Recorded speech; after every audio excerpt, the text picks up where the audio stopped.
Selamat pagi, bersama saya, Cindy Raja.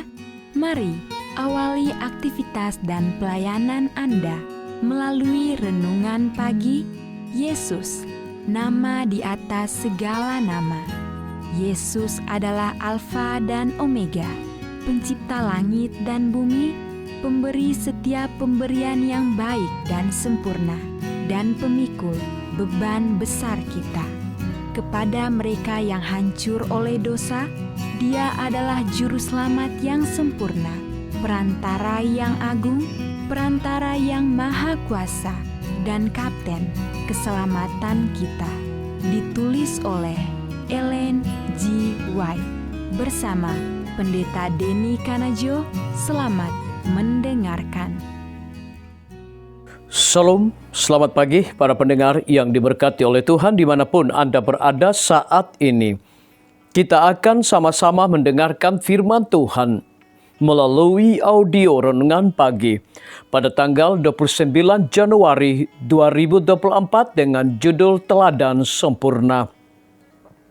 Sebelum kita melanjutkan bacaan renungan kita pada pagi hari ini, kembali saya mengajak semua para pendengar yang setia untuk berdoa bersama-sama. Bapa kami yang bersemayam di dalam takhta kerajaan sorga, terima kasih Tuhan Yesus, oleh karena kasih dan rahmat-Mu begitu besar bagi kehidupan kami. Hingga pada pagi hari ini Tuhan, sebelum kami melakukan segala tugas, aktivitas pelayanan dan pekerjaan kami sangat rindu Tuhan untuk belajar mendengarkan firman Tuhan. Kami membutuhkan kuasa Roh Kudus-Mu dicurahkan kepada masing-masing kami. Terima kasih Tuhan Yesus, dengarlah segala doa dan permohonan kami Bapa, dan mau mengampuni segala dosa kami, karena kami sudah berdoa hanya di dalam nama Tuhan dan Juru Selamat kami. Amin.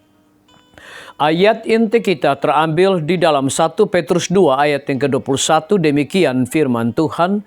Sebab untuk itulah kamu dipanggil, karena Kristus pun telah menderita untuk kamu dan telah meninggalkan teladan bagimu, supaya kamu mengikuti jejaknya. Mari kita ikuti penjelasannya. Mereka yang berbicara ketidakpercayaan akan memiliki sedikit semangat ketika langit cerah dan semuanya menggembirakan. Dan ketika pertempuran semakin sulit, ketika kita harus berharap sesuatu yang bertentangan dengan harapan dan mendesakkan permohonan kita ke takhta kasih karunia melalui kegelapan pekat, maka orang-orang yang tidak percaya akan membicarakan tanah permai Kanaan, tetapi dalam cara menonjolkan bahaya yang harus dihadapi. Mereka akan tinggal di tembok-tembok yang kuat dan raksasa-raksasa yang harus dihadapi. Ketika bahasa Kaleb yang setia terdengar, negeri ini adalah negeri yang sangat baik. Jika Tuhan berkenan kepada kita, maka Dia akan membawa kita ke negeri ini dan memberikannya kepada kita. Orang-orang pemberani dibutuhkan sekarang. Orang yang berani melakukan sesuatu demi kebenaran. Individu yang sadar, tidak murung, dan putus asa. Orang-orang yang berjaga-jaga untuk berdoa dan yang doanya akan berbaur dengan iman yang hidup dan aktif. Kita mungkin ceria dan bahkan riang gembira. Bahkan di tengah godaan, bahasa kita mungkin bahasa iman dan harapan dan keberanian. Tidak ada yang ringan, tidak ada hal remeh yang harus dimanjakan. Tidak ada lelucon rendah yang keluar dari bibir kita, karena hal-hal ini memberikan keuntungan besar bagi setan. Dan kita sedang hidup di saat penghakiman yang hikmat, ketika kita harus menghancurkan jiwa kita, mengakui kesalahan kita, bertobat dari dosa-dosa kita, dan saling mendoakan agar kita dapat disembuhkan. Jika kita bertobat, kita tidak akan lagi mewakili setan dengan karakter menyimpan yang berat sebelah. Tetapi dalam karakter perkataan dan tindakan, kita akan menyesuaikan diri dengan teladan sempurna yang diberikan kepada kita dalam kehidupan Kristus. Kecuali kita mengikuti teladan ini, praktik jahat akan mengukuhkan kita dalam jerat setan. Kita tidak boleh berlama-lama dengan si penggoda, bertahan dalam satu kebiasaan yang salah, menyenangi satu dosa kesayangan. Jika kita mengaku dan meninggalkan dosa kita, jika kita datang kepada Yesus dalam penyesalan dan kerendahan hati, mengakui ketidakmampuan kita untuk menghilangkan satu titik atau noda dosa dan bersandar sepenuhnya pada jasa juru selamat yang disalibkan, kita dapat mengharapkan pengampunan karena firman-Nya telah dijanjikan.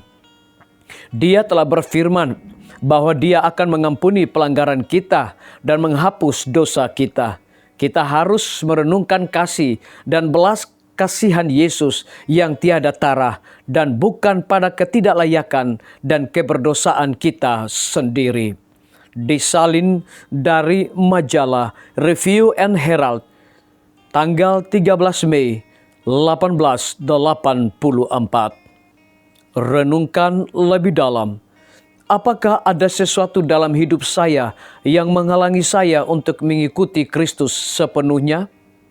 Biarlah bacaan renungan kita saat ini akan menjadi berkat bagi kita semua. Kembali saya mengajak semua para pendengar yang setia untuk berdoa bersama-sama. Bapa di sorga, terima kasih Tuhan Yesus oleh karena firman-Mu pada pagi hari ini memberikan berkat rohani, sukacita, pelajaran penting bagi kehidupan kami. Saat ini kami berdoa untuk pemerintah kami. Tuhan memberkati Bapak Presiden bersama Wakil Presiden, para menteri dan seluruh stafnya, Bapak Gubernur bersama wakil dan jajarannya, Bapak Bupati bersama wakil dan jajarannya, Bapak Wali Kota bersama wakil dan jajarannya, camat dan seluruh stafnya, kepala desa, lurah, RT, RW, dimanapun mereka berada saat ini. Tuhan lindungi mereka, pelihara mereka, curahkan hikmat pengetahuan sorga selalu, agar mereka dapat menjalankan roda pemerintahan di tengah-tengah berjalannya tahun politik dan persiapan pesta demokrasi, boleh sesuai dengan amanah dan titah Tuhan sendiri. Kami menyerahkan pimpinan-pimpinan organisasi gereja Tuhan dari tingkat yang tertinggi sampai kepada seluruh gembala jemaat. Saat ini Tuhan, mereka membutuhkan kuasa Roh Kudus dalam hidup pelayanan mereka. Kami juga tidak lupa menyerahkan para tim medis. Tuhan berkati dokter, perawat, bidan, para apoteker, dan semua yang sedang bekerja melayani di rumah sakit, puskesmas, bahkan pustu yang telah meluangkan waktu, tenaga, dan pikiran mereka. Kiranya Tuhan berkati, berikan roh dedikasi yang tinggi agar mereka dapat memberikan pelayanan yang terbaik.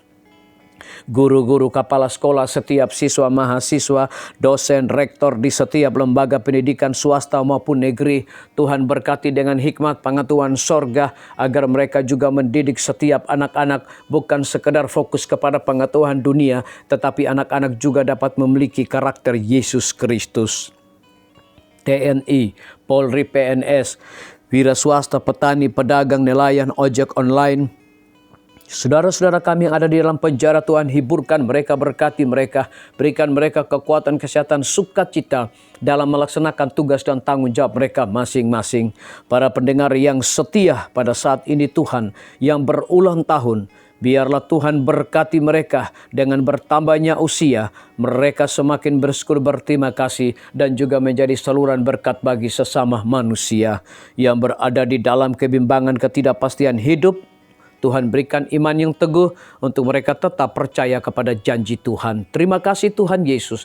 Dengarlah segala doa dan permohonan kami Bapa, dan mau mengampuni segala dosa kami, karena kami sudah berdoa hanya di dalam nama Tuhan dan Juru Selamat kami. Amin. Demikian firman Tuhan yang telah kita dengarkan. Semoga hari ini menjadi berkat bagi kita semua. Sampai jumpa, Tuhan memberkati.